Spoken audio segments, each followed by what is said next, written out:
Anytime Fitness Folkston, located in the Harvey Shopping Center, has everything you need to stay in shape or get that look you've always wanted. Upright conventional tanning beds, a Zumba room, weight room, and state-of-the-art treadmills. They also have supplements and tanning supplies. Anytime Fitness Folkston is also the proud sponsor of Charlton Sports Weekly with Glenn Hughes and Stan Wilds. See Stan to get fit anytime. Welcome to Charlton Sports Weekly, back for another year here at Anytime Fitness. Glenn Hughes here with Stan Wilds.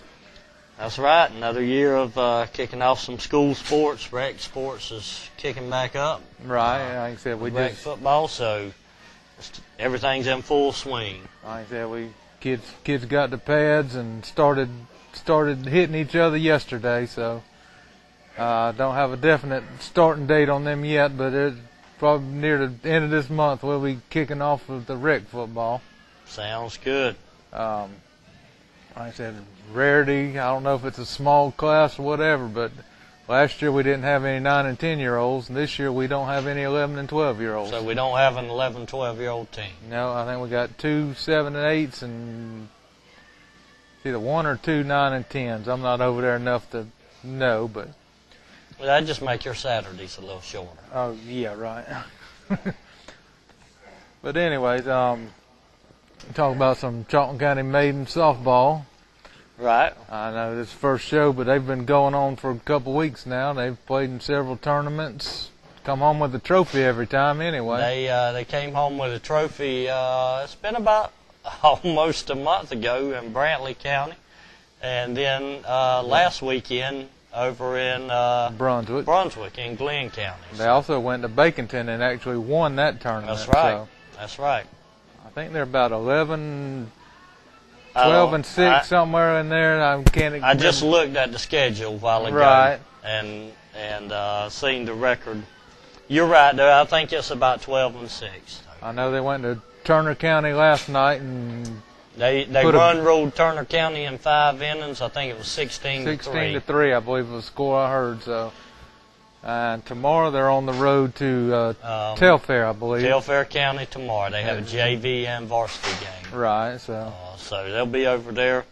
JV starts at 4 and then followed by the varsity. And next Tuesday they're home. They'll be back next at Tuesday home. They will be back at home. I believe it's against Lanier County. I think that's right too. Yeah.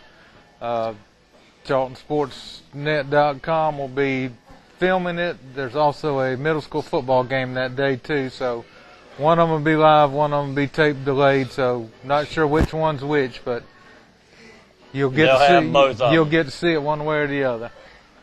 Both of them will be available for viewing. Right, but like I said, the Maidens are doing well so far. I mean, some of the tournament losses they've had to face are some. I know in Brunswick they faced I think a 6A and a 5A school in the first 2 rounds, and you know, I didn't go to the one in Brunswick, but I think they did face some stiff competition in the first 2 games. It was Appalachia and North Forsyth. That's right. One of them's a 5A school, one of them's a 6A school. So, but once they got back down to our classification, our level, somewhat, they did well. So that's right. Guess we'll move on. Let's move on to some junior high football here. All right. That's Tuesday, I believe it was. They went down to Fernandina Beach. Put a beating on the Pirates. That's right. They looted the Pirates over there on the beach. 28 to nothing. You're gonna have to read some of this because I ain't got my balls out. But looks like AJ Bell had a good. Yeah, AJ, our executive producer, Adam Bell, his son. AJ is the quarterback. He was 8 for 10 for passing with 268 yards and 2 touchdowns. No interception. That's pretty good. That's not a bad per completion average. Yeah. No, that's an outstanding average. That's a outstanding game there. He also rushed for 1 touchdown too. Counted for 3 touchdowns. Yeah. Eric Daniels, the running back, he caught and ran the ball well. Yeah, he had 100. Eric Daniels had 130 yards receiving with 1 touchdown and 6 rushing attempts. 75 yards and 1 touchdown. That's not a bad average either. No, it's not. Per catch and rushing. Seems like they had a bunch Fernandina was slashed and gashed. Seems like there was a bunch of big plays in that one. Yeah. And Raekwon Anderson, he also had 2 catches for 83 yards and a touchdown. So 2-point conversions were added by Michael Elliott and Israel Gilliard. Right.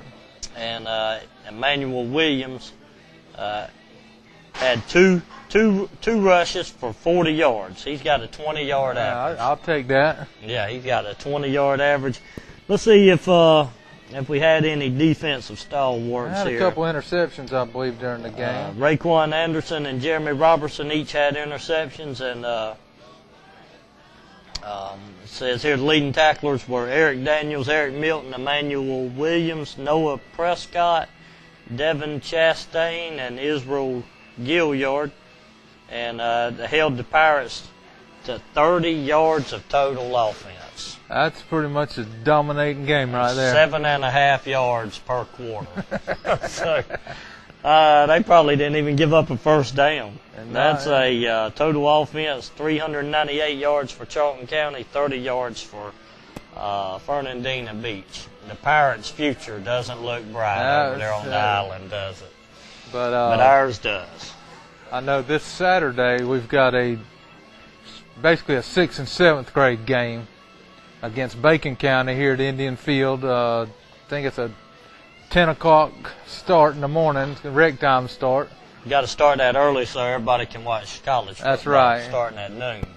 But if you ain't got nothing to do Saturday morning, go on out there and watch some of them play. And I believe it's Tuesday they host Camden.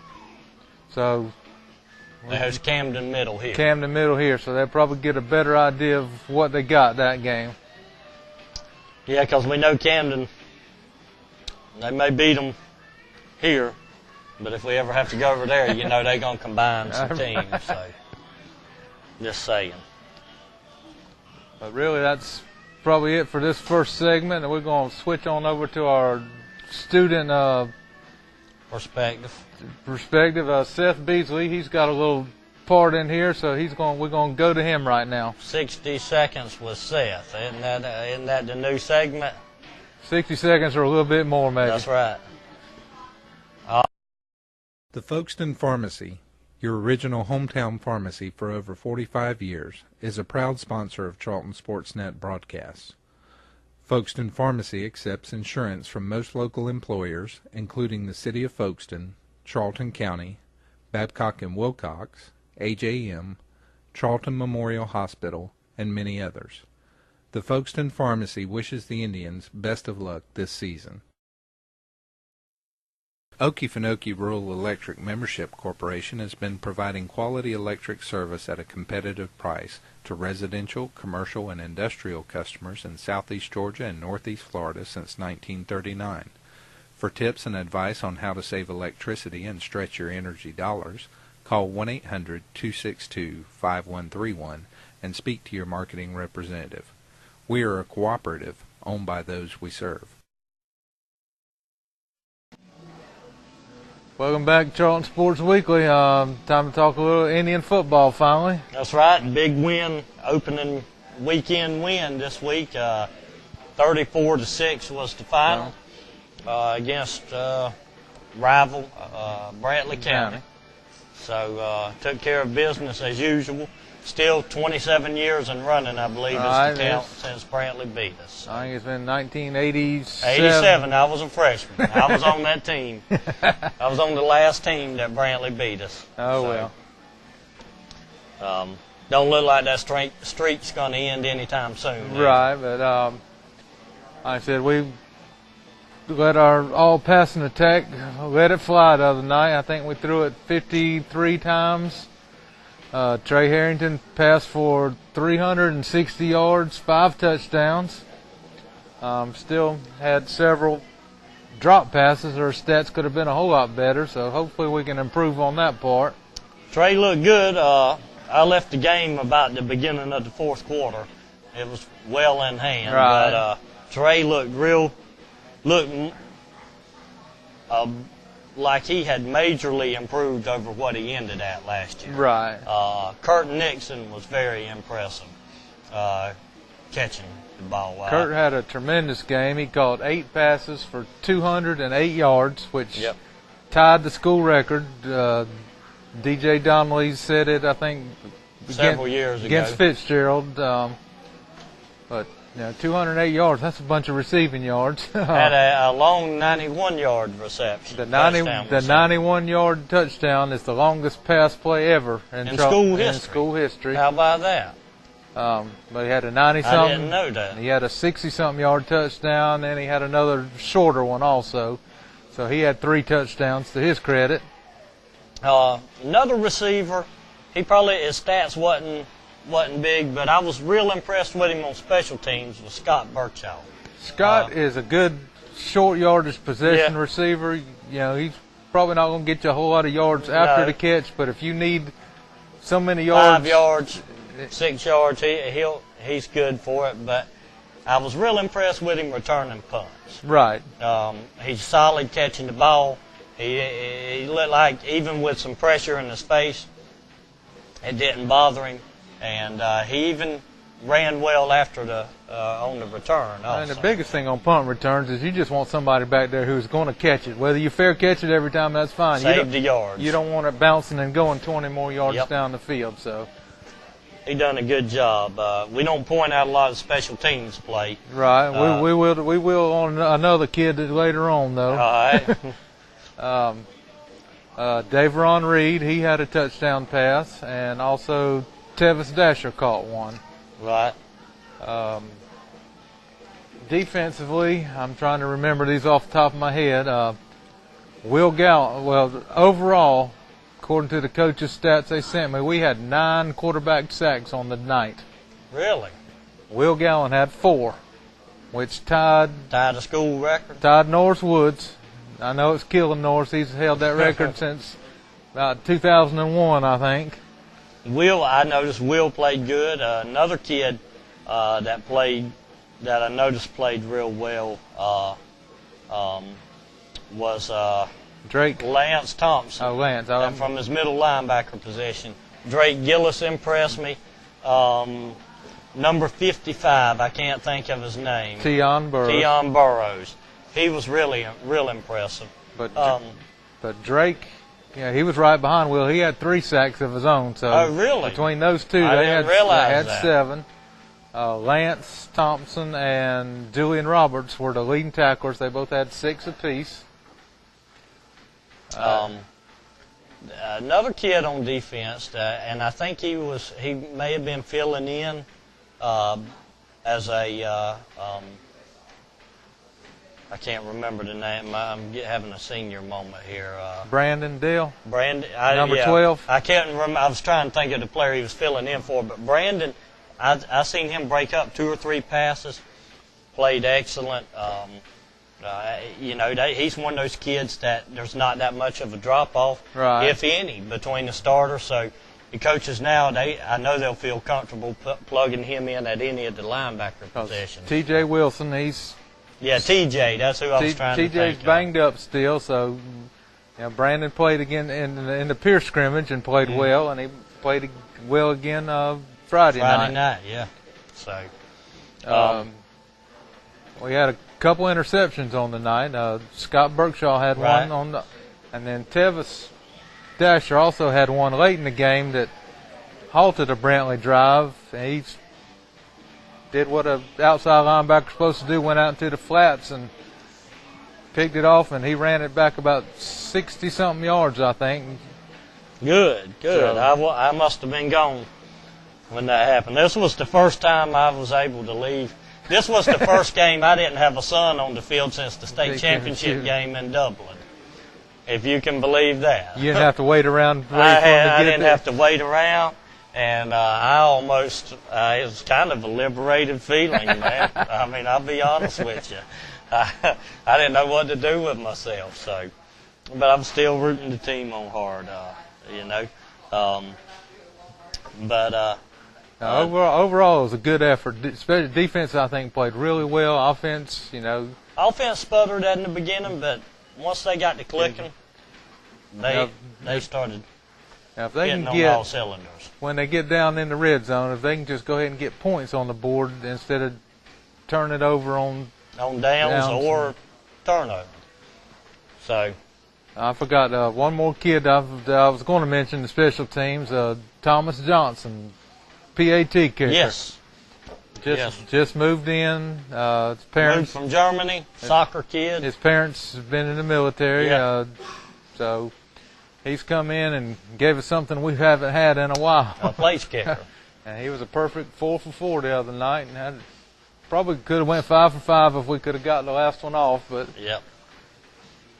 But we didn't. this week we head up to Gator Country. Yeah, Ware got thumped last week. They talked big until they went. I'm always on the vent once football season rolls around. And they were talking big about what they were going to do to Coffee County, and they couldn't wait to get over there. And they got over there and got thumped. And it wasn't, from what I seen on the vent and in the paper, it wasn't even close. I tell you what, I saw a little film of that game. Robbie Pruitt's over there. He's always been a wing tee and wing tee. Well, he lined up in what they call the pistol formation. And they were throwing the ball fairly well, and so I don't know if that caught Ware off guard or whatever, but they looked impressive, though. That taught them a lesson not to talk so much junk. So. But it's going to be a tough test. That will definitely be the toughest team we play this year. I mean, probably no doubt. Probably not the best time to be facing them coming off a loss like that. So no, they're hungry for a win, and depth's always an issue there. So I think Ware's defensive line goes about 270 a man across the line. Right. Offensive line probably is about the same. So it's going to be an uphill climb, and I think everybody knows that. But that's the only way you get better. That's the only way you get better, and you play the game for a reason. That's it. But like I said, be there 7:30 in Memorial Stadium in Waycross. Cheer your Indians on. Of course, if you can't, we won't be. We haven't heard yet. Okay. So, not sure if it's going to be live streamed or not. Ware hadn't given us permission to do it yet. So. Typically they don't like their game streamed live. Right. So. If it's available, maybe we can get a bootleg. Somebody bootleg a camera in or something. if it's to be done, we got the man to do it. So, otherwise, 105.1 carries Ware County's games live if it's not available. Right. I don't know how good that radio station picks up here, but it's out of Blackshare, right there between Waycross and Blackshare. So your best bet's just load up in your car and go to Waycross, and you're guaranteed to see the game that way. That's right. That's right. One other note, B team gets underway tomorrow.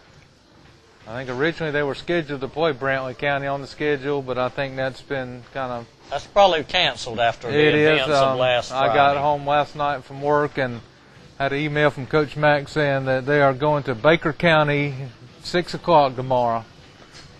So that's an old rivalry for Charlton County that we haven't played in decades. Matter of fact, Baker went over to Camden and got stomped last Friday night. Yeah, heard it took about 2 hours for them to get started over there. Yeah. Apparently our 30-minute lightning delay was coming from over there. Yeah. So, but looking forward to the game Friday. And we'll see what we got against Ware County. That's right. We got three tough contests in a row. We got Ware, Bradwell, and Fitzgerald coming up. So 2 of them on the road, 1 of them Fitzgerald. Yeah. The last one of the 3 here at home. That's our next home game, isn't it? Right. Yes. So it's going to be might be a tough road to hoe, but we're going to do what we can. That's it. thanks to the strength of schedule. That's right. We'll get into power rankings on another day. That's right. Next week, we're going to have some college football picks. Let's just go ahead. We'll throw one out right here. You a Dogs fan. I'm a Gamecocks fan. What's your take on the game this week? Well, one of us can be up 1-0 because we know who's going to pick who. That's right. I'm going to pick the Dogs. There ain't no doubt about that. You know, offensively, they're going to get their points on offense. Defense is young. They're going to have to grow up. Hopefully, they grew up a little bit last week playing in a hostile environment. Get to play at home this week, so that should help a little bit. So, you know, it's going to be a close game, just like most of them normally are. Every now and then, like last year, it really wasn't. Got away from them. All right, I think. So, what you predicting? Dogs win? Of course. What's your score? I don't pick scores, man. I just pick wins. All right. I think if Georgia had problems blocking Clemson's D-line, they're going to have major problems this Saturday. It's going to be close. Truthfully, it's tough for a team like Georgia to lose 2 in a row. They're going to be geeked up at home. I just hope Clowney can. If Clowney can get to Murray a couple times in the first half, he'll be running like this the rest of the game, looking over his shoulder. And then I hope, while he's doing that, I hope Chaz Sutton comes around the corner on the other side and knocks his helmet sideways that way. But you're wishing harm and intent on people now. I'll take the Gamecocks by 3 points. So. I can't go. They going for the 4th in a row. So we gotta have 5 in a row. So we need 4. Well, we'll just have to wait and see then. One of us will be up 1-0 in the picks. That's Chris. right. But until next week, we're gonna sign off for now, and we'll be back here hopefully next week with more good news for you. Yeah.